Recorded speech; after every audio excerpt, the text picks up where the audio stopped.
Hey, what is going on, guys? Welcome back to another Genshin Impact video. And yes, I know, as usual, I am very late. I'm sorry. I was away at the time from my computer. I had to go and attend to my friend's party real quick, so I was away by the time the whole banners and this new demo came out. So yeah, since we're all here, we're going to react to this. It's actually like 1 in the morning right now, so I'm gonna try and get this released as quick as possible from my time. So alright, so this is basically Candace's demo, so without further ado, let's get into it. I'm actually really excited for this. Here we go. Ooh. This desert looks nice, man. Oh, is that my queen? Welcome, weary traveler from afar. Oh. Well, the music's I'd nice. really love to look into your future with my amber eye if I could. Oh. Wait, why is this kind of... Nights in the desert are cruel. Sleep soundly and know that I am watching over you. Oh, the music. Oh.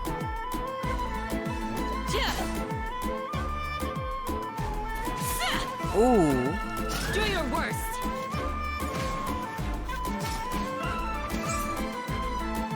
Too easy. Too easy.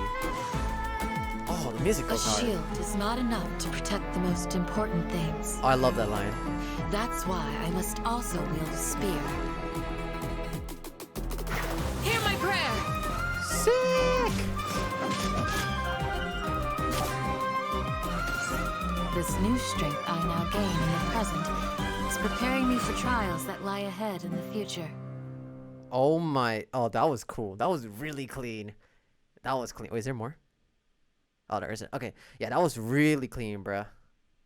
Damn! Okay, I'm really excited for Candace. I'm super curious to see what she does. I'm really curious. Okay, so here is a Japanese demo. I love the mix. Like, with the instruments. It's really nice. こんばんは、旅人さん。 Oh! Oh! この琥珀の瞳であなたの未来を覗いてみましょうか。 Her voice was a lot higher than I expected, but damn, I like it. 夜の砂漠は過酷ですから、あなたの夢なき Like, she sounds younger a little. 私がお守りします。 So actually, she has a lot more of a bright personality than I thought. I thought she'd be more of a... whatchamacallit? More of a serious kind of person, い but らっしゃい。 I don't know. We'll see. We'll see how she goes. I love that shield, その bro. 程度なの？大切なものを守るには盾だけでは足りません。だから槍を手に取りました。この祈りを聞きなさい。 So we know this burst gives Hydro 今獲得 Infusion. した力は未来の不安に対処するためのものかもしれません。 Oh, I love her voice. Ah, both are good. Both are nice. Oh! Oh! Oh! Oh my god. Okay, guys. We have a lot to talk about. Broski! Okay. We'll jump straight into this. There's a lot of stuff we need to talk about, but first let's get straight into the stuff that is coming. So let's talk about Candace's kit real quick. Alright guys, so there's actually a lot of stuff we're gonna have to talk about, like the new banners, Candace of course, and of course the drip marketing, which I'm super hyped about. There's like a lot of stuff we gotta talk about, so let's just not waste time and get straight to this. Here we go. It's called the Golden Vow. We got Candace. Here's the full art, which by the way, she's very nice. A descendant of King Desher with an amber left eye, the defender of Arua village. So let's see. So her vision is Hydro, as we all know. Constellation is the Sagita Scutum. Weapon is Polearm. Affiliation is Aru Village, and birthday is May 3rd, which unfortunately passed. Her English voice actress is Shara Kirby, and JP voice actress is Yuzuki Ryoka. And Candace is a Hydro character who has both damage and absorption and offensive support capabilities. Okay, I'm intrigued about this. Here we go. When Candace casts her elemental skill, she raises her shield to absorb damage and launches a strong counterattack. So Beidou and Yunjin's elemental skill. After unleashing her elemental burst, Candace increases the elemental damage of team members' normal attacks and unleashes a rippling wave effect. wave attack on opponents when the characters take the field. She can also infuse the attacks of characters who wield swords and claymores and polearms with Hydro. So we already know her burst also gives Hydro infusion, and also looks like it increases normal attacks from elemental damage. So this looks like it's going to be really nice for Ayato or Yoimiya, I guess. Let's see. So here are the Ascension materials previews. So you got the Hydro crystals. We already all knew that. This is going to be new. This is going to probably be explorable once we get into the desert area. These are from the Estermites, guys. The basically kind of like the treasure hoarders in Sumeru. This is the Automation talent book. This is from Raiden.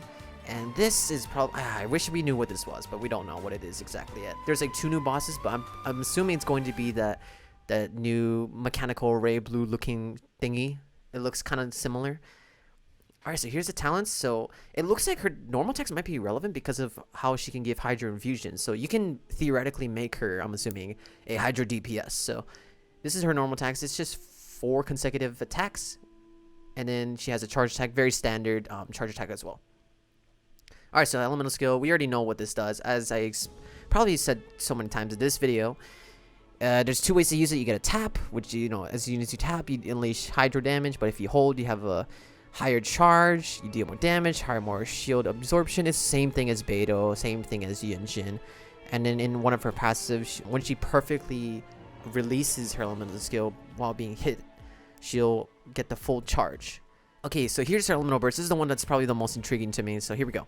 Sacred Rite Wagtail's Tide. Raising her weapon on high, Candace called upon the divine blessing that deals AoE Hydro damage based on her max HP and continuously confers that prayer of Crimson Crown on your active character.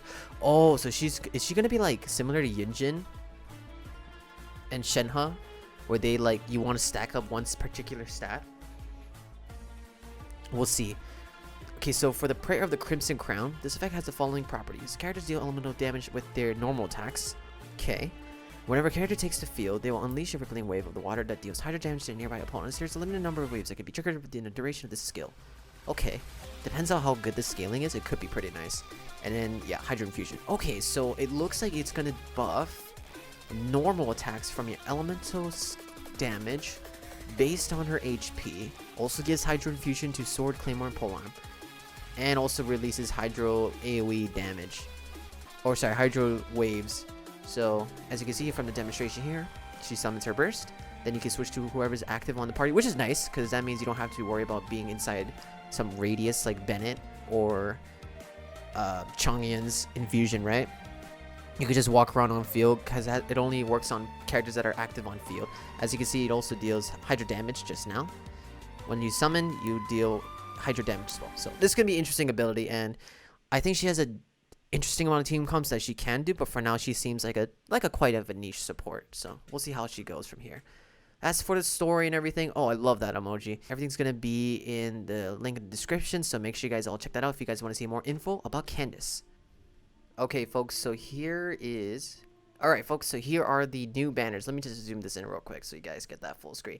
Alright, so here you go, guys. We have the new rate-up characters that's going to be featured. This is the same thing as Venti's banner. It's going to be both the same rate of 4-star characters. So let's briefly talk about the 5 stars real quick. So Sinnoh, we already know what he does. He's going to be your classic hyper carry electro main DPS. What that basically means is he's going to be the one staying on the field the longest, dealing electro damage. He's also likely to be benefiting from the new Dendro reaction, which is called Aggravate. He's going to be basically just reacting with Dendro, so his team comps is likely going to look like sub-electro, so like Fischl, and then another Dendro character that'll be able to apply Dendro consistently. As of right now, we don't have that much character rosters for Dendro, so please do keep in mind if you're caring about his meta, his damage capability, and how he will compete against the top damage dealers, that I would consider to save your gems and wait until we get Nahida, which we officially just got announced that she's coming in the next patch. So yeah, Sinnoh, he's going to be a little bit restricted as of right now because we don't have too much Dendro characters, but other than that, you don't have to use him particularly with Dendro because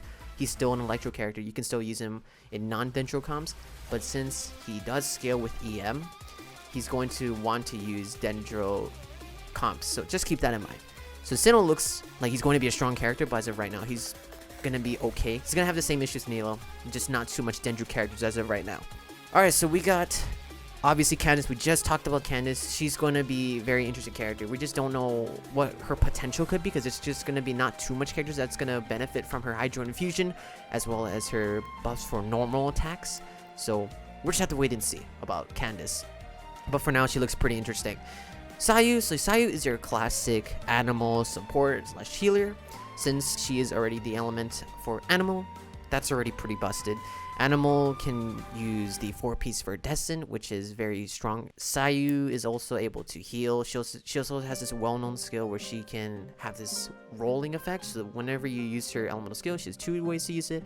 You tap it, and it instantly does initial animal slash damage. When you hold it, you do like this little Sonic the Hedgehog roll, and you roll over it, which is so well-known and popular to use for exploration. As of for like combat and meta, and in terms of like, you know, usage, she's probably like one of the least used because her playstyle tends to not have good synergy with a lot of team comps. She takes too much field time. ICD is a bit too long as well. However, she has gotten a recent buff because of the whole, well, indirect buff because of the whole new danger reactions and how it works, and she's able to fit into like some sort of still like specific niche comps like Aggravate or Hyper Bloom. And you know, once she infuses a certain element, she can keep on applying that element over and over. She has this passive where she can catch crystal flies without scaring them away, so she's like the best character for that. She can also roll without consuming stamina. So Sayu, in terms of exploration, 10 out of 10. But in terms of combat, that's up to you. That's your preference. As for Cookie Shinobu, she is fantastic. She went from, in my opinion, one of the worst 4-star characters to now like one of the best characters to use in Hyper Bloom teams. She's arguably right now the best Hyper Bloom character because of her elemental skill that can heal active character on field. Also has a, you know, slow electro application, which is great for Hyper Bloom because you want electro to react after you bloom. She's also great because she's designed for elemental mastery, so her healing as well as her damage skills with elemental mastery. And you know, elemental mastery is perfect for Hyper Bloom since Hyper Bloom is a transformative reaction. She's also an electro character, so you can pair up with another electro character for electro resonance. Yeah, Cookie Shinobu's great. I don't know what else to say. She does a lot of damage now for Hyper Bloom, and she can also heal. Yeah, she's very good. Okay, we forgot to talk about my boy Venti. So Venti, he is also an animal support, so like Sayu. He is a top tier CC unit, unless certain enemies are immune to it. He's just really great quality of life character. But then again, once there's certain enemies that are immune to his elemental burst, then Venti does slightly fall off because he doesn't offer anything else besides crowd control. So that's basically Venti, but then again, he is an animal user, so you can again pair him up with 4-piece Verdescent, which is an insanely powerful set, so he's gonna be great in terms of his animal support. But if you care about more utility, then I would probably put your eyes more into Kazuha, since he offers elemental damage bonus, or you can just build Sucrose instead, which she gives elemental mastery to your party members, which is super relevant for Sumuro. In my opinion, are these banners worth pulling for? Sinnoh and Venti, they look great. But Nahida's been officially announced in the next patch, so I would probably wait until they officially are announced. Look, Sinnoh and Venti are going to be rerun. Always. Venti is a very popular character. He's always going to get rerun. Sinnoh, he's a very popular character as well. He's going to get rerun. If you have Raiden Shogun or a good enough electric DPS, I would probably skip Sinnoh because it looks like he's just purely designed for damage. As for Venti, if you already have like good enough supports like Kazuha, Sucrose, you don't really necessarily need Venti. But then again, that is totally up to your preference. If you want to get one of the characters or even both, then go ahead. Go crazy with your gems. As for you to rate up characters for 4 stars, they all look really good. It's just, again, it's up to your preference. But for now, I would probably save your Primo Gems because of Kusanali's announcement. Okay, so we just got the new weapon banner as well. So here we go. Let's talk about the weapon banners. So we got LG for the end, which is a really good bow. This is Venti's signature weapon, and it's also a universally a powerful support bow. It gives EM, energy recharge, and also certain buffs to your party members, and it's just easily, you know, achievable. It also has energy recharge for substats that's pretty high. Since it is also a 5-star weapon, the base attack is pretty high as well. So overall, I don't have too much to say about this weapon, but depending on if you want Sinnoh's weapon and you're okay with getting either, then I think this is definitely a decent banner to pull on. But for now, LG for the end, great bow, easily usable for anybody, and yeah, I don't know, it's a really good bow. I don't know what else to say. Staff of Scarlet Sands. So we do have the description for Staff of Scarlet Sands. So hold on, let me pull that up. Okay, so for this weapon, as you can see, this is Sinnoh's signature weapon. So we got the Staff of Scarlet Sands. The base attack is 542, which is pretty low. As you can see, what they're indicating here, Sinnoh probably doesn't care too much about attack, just to let you know. Crit rate is 44.1%. There's this trend lately where they've been making the crit values for each subset weapon pretty high recently, so yeah, there's that. Really high, that's insane. As for the passive, let's see. Heat Haze at the Horizon's End. The equipping character gains 52% of their elemental mastery. Oh, as bonus tech. Wow, okay. When an elemental skill hits opponents, the Dream of the Scarlet Sands effect will be gained for 10 seconds. Okay. The equipping character will gain 28% of their elemental mastery as bonus attack. Oh my god. Hey, yo, this is not... Wait, that's so good. Depending how often you can hit your elemental skill with Sinnoh in your rotation, dude, this is nuts. Think about it, 3 stacks. That's about like elemental mastery as bonus attack. That's pretty good. So for this, if you have this particular weapon for Sinnoh, you definitely want to stack elemental mastery so you can get that extra bonus attack for Sinnoh, as well as each time you do your elemental skill, you will gain more attack based on your elemental mastery. So this looks very good. As in for like other characters who could use this, let me see. Who else could use this? I guess for now, not too... Nah, this could be a Shangling weapon. If that's true, then this is another banger Shangling weapon. Again, Shangling Polearm Supremacy. But yeah, this polearm looks really good, and it looks like it could be used on a good amount of characters. If you're just pulling for just for the weapons, I don't blame you, because both weapons look insanely strong. LG for the end, very good weapon. Staff of the Scarlet Sands, also very good weapon. So yeah, 5 stars looks good. As for the 4 stars, we got Favonius Warbow. Favonius Warbow, you don't have to worry about owning it because you will get one for free in the early Archon quests for whenever you start off in Genshin. Lion's Roar basically gives you like bonus pyro and electro damage. It also has attack percent on the subset. Very nice for certain team comps like Vape or Electro Charge. And a decent amount of characters can use this too, so it's a very nice weapon. Okay, we got Favonius Lens. Very powerful weapon. Can be used on a lot of POLEARM characters. Actually, its universally just so good. I think the only characters that don't really want to use it for those who wants to do damage. But for now, support characters would love Favonius Lens. Even Candace. Candace could be a great candidate for Favonius Lens. So, yeah. We also got the... Oh no, I forgot what this weapon was called. Sacrificial Fragments. There we go. Sacrificial Fragments. Very good weapon for Sucrose, and a decent amount of characters could use it as well. But otherwise, it's not widely universal compared to Favonius Lens, but still a very solid weapon to own. As in for the new one that is called... Is this a Claymore? Yeah, new Claymore that is called the miHoYo Aquamarine. Let's check out the description real quick. Okay, so this is the new Claymore. This is probably going to be limited, just like the Lithic series. It's probably going to be limited. So here's the stats. So we got base attack is 510, pretty low, but elemental mastery is 165. That's pretty good.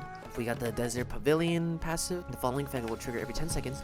The equipping character will gain 24% of their elemental mastery as bonus attack for 12 seconds, with the nearby party members getting 30% of this buff with the same duration. One of the bonuses for this weapon can allow both to stack. This effect will be triggered even if the character is not on field. So similar passive as Sinnoh's weapon. It's not bad. I think this would be a nice Sayu weapon. That's the only character I can think of right now that would benefit from this. Okay, this weapon's fine. Yeah, not much characters would probably use this. I think like Sayu would be a great character to use this, but otherwise not too many Claymore characters unfortunately benefit from EM as of right now, so I guess we'll have to see until we get more Claymore rosters, but for now, it seems like a decent weapon. Okay, sorry about that, we got one more weapon. It's this is going to be the free polearm, so they actually just released what the polearm's going to do. By the way, this looks awesome. This polearm looks sick. So it's called the Missive Wind Spear. You can get R5 for this. It'll be for free. So this is R1. Its attack is 510. Attack percent is 41.3, so pretty low on the attack side. But from the passive, within 10 seconds after an elemental reaction is triggered, attack is increased by 12% and elemental mastery is increased by 48. So this looks like it's going to be another free-to-play option for Shangling. It's another Shangling weapon. All jokes aside, this could also look like a very good weapon for Sinnoh. I think it's going to be viable because it gives you EM as well as attack. This is basically an attack percent and EM stat stick, so yeah, as long as the character that's using this weapon does reaction, you'll get all these stats. And at R5, this would be 24% attack and 96 EM, which is pretty good. That's pretty solid. Okay, so as in for the weapon banner, so is this weapon banner worth pulling? Honestly, it doesn't look bad. Like, all these are pretty good weapons. And the Staff of Scarlet looks really strong. And LG for the end, it's LG for the end. It's a really good weapon. This weapon banner is actually, for the first time I might say on the channel, it might be worth pulling for. But, big buts. If you care about meta Nahida, I'm gonna say it right now, she's likely going to be broken because she is an Archon. And as you can see from the previous Archons, they are all very strong in terms of their specific niche. So Nahida, since she is also a Dendro character, we don't have too many Dendro characters right now. She's probably going to be really strong, so we'll just have to wait and see. But for now, Nahida is probably worth saving for, in my opinion. At least highly expected. But if you're a whale, I would probably summon this weapon banner. It looks really good. LG for the end, great weapon to pick up. And Staff of Scarlet Sands, Sinnoh's best in slot. But if you're free to play, I would probably still save your gems until we get more official information about Nahida's stuff. Then yeah, just wait. Weapon banners are never worth to pull for anyway for free to plays. Okay, and here are the biggest announcement that we just got. So finally, Nahida and Leslie Lord Kusanali is officially announced. So, oh my gosh, she looks so adorable, man. I can't wait to get her. Anyway, so let's read her description real quick. So Nahida, Physic of Purity, Lesser Lord Kusanali. Lesser Lord Kusanali dwelt deep in the sanctuary of Surathana. She had never really been in the limelight, nor had she even been mentioned much. So, this is Nahida's thing. Let's click on her art real quick. Oh my goodness, this looks so beautiful, man. Damn. I'm so excited for her. And oh my god, we got another character. Okay, we'll talk about her after. So Nahida, we already talked about this. So she is the Dendro element. As in for her weapon, it's really not confirmed yet, but a lot of people are saying she's going to be Catalyst.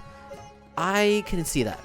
Yeah, I can probably see that. I think that I will also put that as my agreement. I think she'll also be Catalyst. But I can also see her being a bow character. I think that'd be interesting. We never really had a short character be a... Oh, no, we have. Anyway, so... Yeah, Nahida... Yeah, I'm really excited for her. She's probably going to be the best Dendro support. For her kit, we can probably guess, since, you know, the Travelers have, you know, had similar kits to the Archon's kit, we can guess what Nahida's kit will likely be. She's probably going to be also an off-field damage applicator that can provide a lot of buffs. That is what I'm expecting. And hopefully it's longer off-field time and manageable energy sustainability. That's what I'm expecting for Nahida. But for now, we'll just have to wait and see. I'm really excited for Nahida, and yeah, I hope you guys are too. Alright, as in for this new character that just dropped out of nowhere. So we got Layla. Who is this character? Oh my... I think I'm gonna like this character.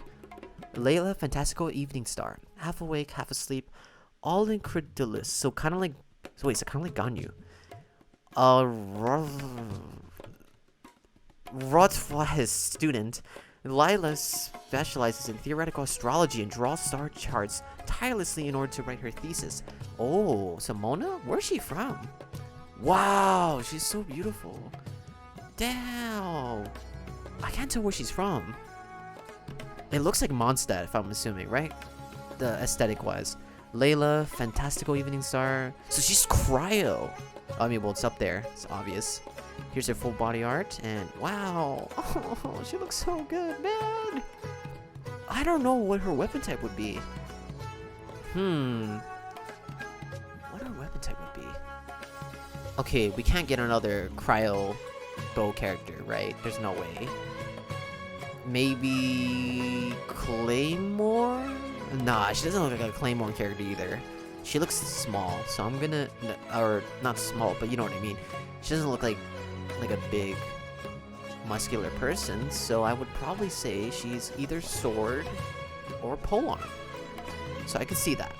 That's my guess. Sword or polearm. Or catalyst. Oh, cryo catalyst! Give a cryo catalyst! We never had a cryo catalyst before. That'd be cool if we had a cryo catalyst. But yeah, that's basically everything. So we have a lot and I mean a lot of stuff in this video, so I'm sorry if this video is a little too long, but I apologize. It's like 30 minutes but from my recording. This is basically everything that's in this video. Nahida's officially announced, so as Layla. As in, obviously, Nahida's going to be a 5-star. As for Layla, I don't know what rarity she'll be. Maybe 4-star. I'm gonna guess 4-star. So yeah, that's basically everything that's in this video. So if you guys are excited for everything that's coming in the future of Genshin Impact, mainly 3.1 and also 3.2, make sure you guys hit the video a like, as well as subscribe to this channel for more Genshin content.